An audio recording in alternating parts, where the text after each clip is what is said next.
Hello students, स्वागत है सभी कक्षा 9वीं के विद्यार्थियों का गणित के ऑनलाइन क्लास में। आज की क्लास में हम चैप्टर 5 एक चर का रैखिक समीकरण के अंतर्गत हम 5.2 के प्रश्नों को हल करेंगे। ठीक, 5.1 आपका कंप्लीट हो गया है, अब 5.2 के प्रश्नों को हल करेंगे।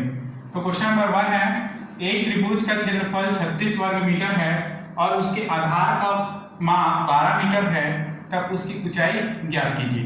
तो ऐसे प्रश्नों के लिए सबसे पहले क्या दिया है उसको आपको ध्यान देना है। प्रश्न में दिया है त्रिभुज का क्षेत्रफल, त्रिभुज का क्षेत्रफल बराबर 36 वर्ग मीटर, आधार की माप बराबर 12 मीटर। ठीक है, तो ऊंचाई h बराबर निकालना है, यह ज्ञात करना है। ठीक, हल। अब देखिए, ये एक समकोण त्रिभुज है, मान लीजिए इस प्रकार से। ठीक, इसको A, B और C नाम दे दें। तो इसका ऊंचाई h हमको निकालना है, इसका आधार है 12 मीटर। ठीक, और इसका जो क्षेत्रफल है, ये पूरा क्षेत्रफल ये कितना है, 36 वर्ग मीटर। ठीक, तो इसका सूत्र होता है त्रिभुज का क्षेत्रफल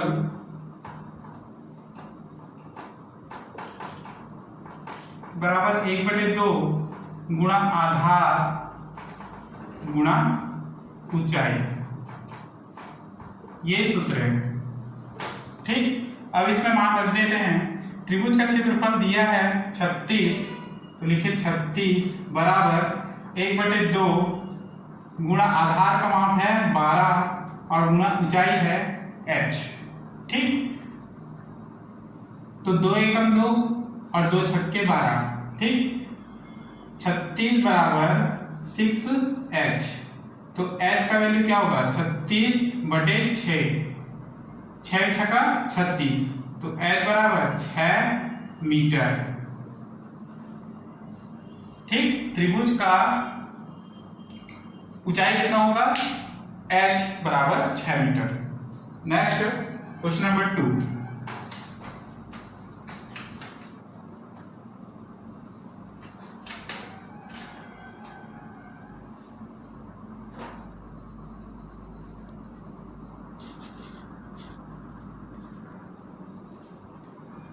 तो देखेंगे क्वेश्चन नंबर 2, एक आयत की लंबाई उसकी चौड़ाई से 5 अधिक है, उसका परिमाप चौड़ाई का 5 गुना है, आयत की लंबाई व चौड़ाई ज्ञात कीजिए।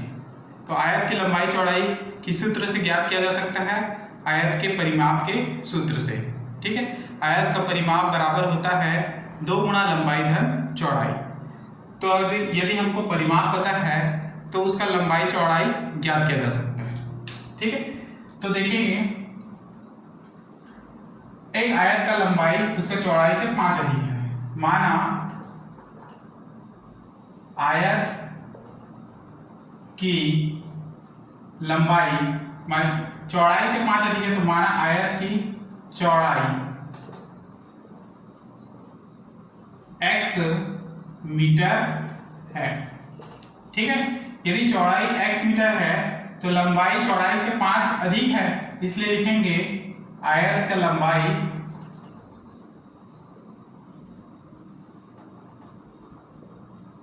x धन 5 मीटर, क्योंकि लंबाई चौड़ाई से 5 अधिक है। उसका परिमाप चौड़ाई का 5 गुना है। अब देखिए चौड़ाई क्या है, x मीटर, तो परिमाप आयत का परिमाप, माना आयत का परिमाप चौड़ाई का 5 गुना है। तो आयत का परिमाप क्या है, मान लीजिए s है, तो h बराबर चौड़ाई का 5 गुना यानी कि 5x मीटर है। ठीक है, परिमाप को s से डिनोट करते हैं और इसका मान कितना है, चौड़ाई का 5 गुना, इसलिए 5x लिख दिया। ठीक, अब आयत का परिमाप बराबर सूत्र होता है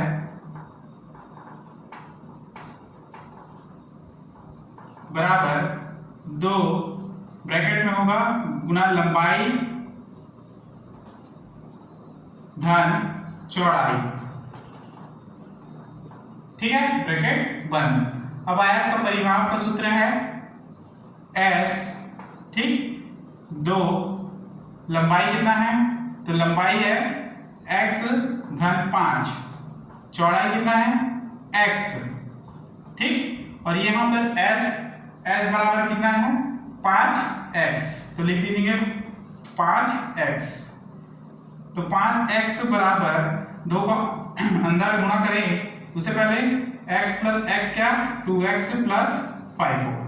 ठीक, तो 5x बराबर 2 अंदर इंटू होगा तो 2 दूनी 4x प्लस 2 पंचे 10। ठीक, 4x को इधर पक्षांतर करें तो 5x माइनस हो जाएगा 4x बराबर क्या 10। तो x बराबर 5 में से 4 घटाएंगे, x बराबर क्या 10। तो ये क्या हो गया, आयत का चौड़ाई, आयत का चौड़ाई बराबर 10। ठीक, अब एक x का मान हम इस लंबाई की जगह में रखते हैं x प्लस 5 में, तो लिखेंगे आयत की लंबाई, आयत की लंबाई, आयत की लंबाई क्या है x प्लस 5, x का जगह पे 10 रखेंगे प्लस 5, तो 10 धन 5 बराबर 15। ये आयत का लंबाई हो गया। ठीक, और ये चौड़ाई, यही हमको निकालना था, लंबाई बराबर 15, चौड़ाई बराबर 10। आंसर देख लेते हैं। ठीक, आंसर हमारा उत्तर सही है। नेक्स्ट क्वेश्चन नंबर 4 को समझेंगे।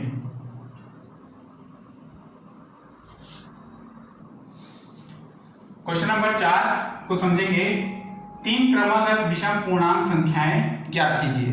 ठीक है, यदि उनके योग का 3 गुना मध्य संख्या के 8 गुने से 5 अधिक है। तो प्रश्न को ध्यानपूर्वक पढ़ें, कम से कम 3 से 4 बार पढ़ें, उसके बाद उसको समझने का प्रयास करें कि यह क्वेश्चन में क्या कहा जा रहा है। उस हिसाब से आपको इसका समीकरण तैयार करना है, उसको हल करना है। ठीक है, तो 3 क्रमागत विषम पूर्णांक संख्या, सबसे पहले इसको आप समझेंगे। 3 क्रमागत विषम पूर्णांक किसे कहेंगे?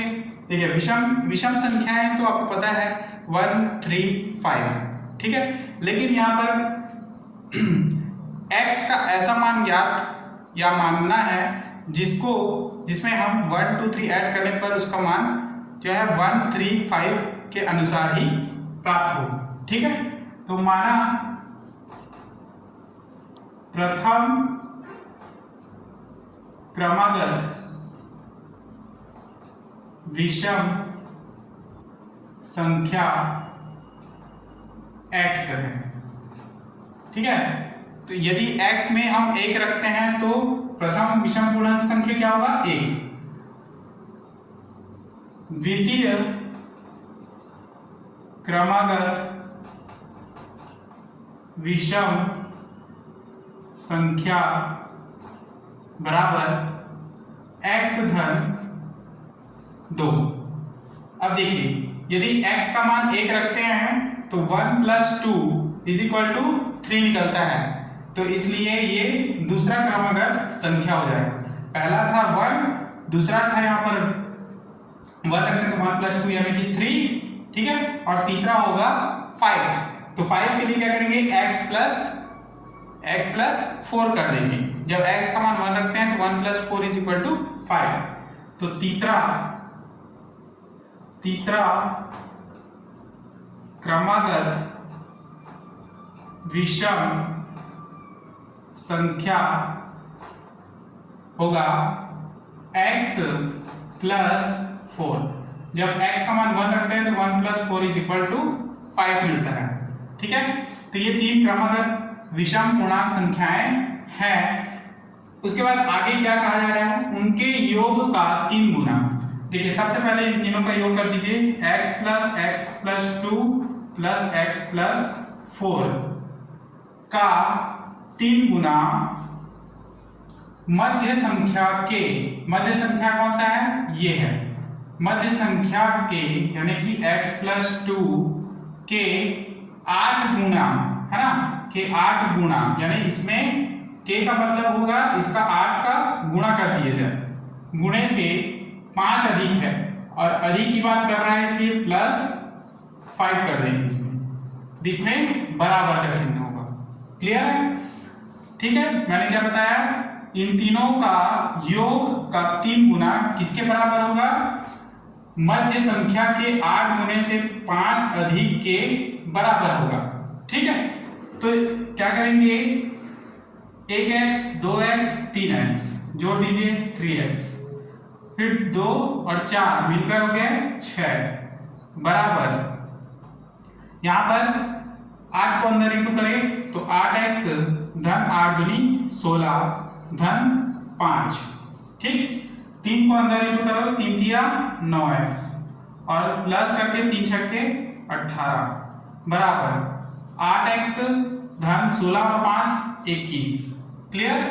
अब देखिए x वाले को एक तरफ लिखेंगे तो 9x, 8x को इधर ले आए तो माइनस 8x बराबर 21, है ना, और 18 को आप इधर लाएंगे तो माइनस 18। ठीक, 9x में 8x गया x और 21 माइनस 18 यानी कि 3, तो x बराबर 3। ये प्रथम संख्या है। ठीक, द्वितीय क्रमागत संख्या क्या होगा, तो द्वितीय क्रमागत संख्या x प्लस 2 बराबर 3 प्लस 2 बराबर 5। ठीक, द्वितीय संख्या, और तृतीय संख्या यानी x प्लस 4, तो यहां पर 3 रखेंगे, 3 प्लस 4 इज इक्वल टू 7, तृतीय संख्या। तो क्रमागत संख्या 3, क्रमागत संख्या क्या है, 3 5 7 है, यही इसका अभीष्ट उत्तर है। ठीक, तो ऐसे ही बनाने हैं आप बाकी सभी क्वेश्चंस को।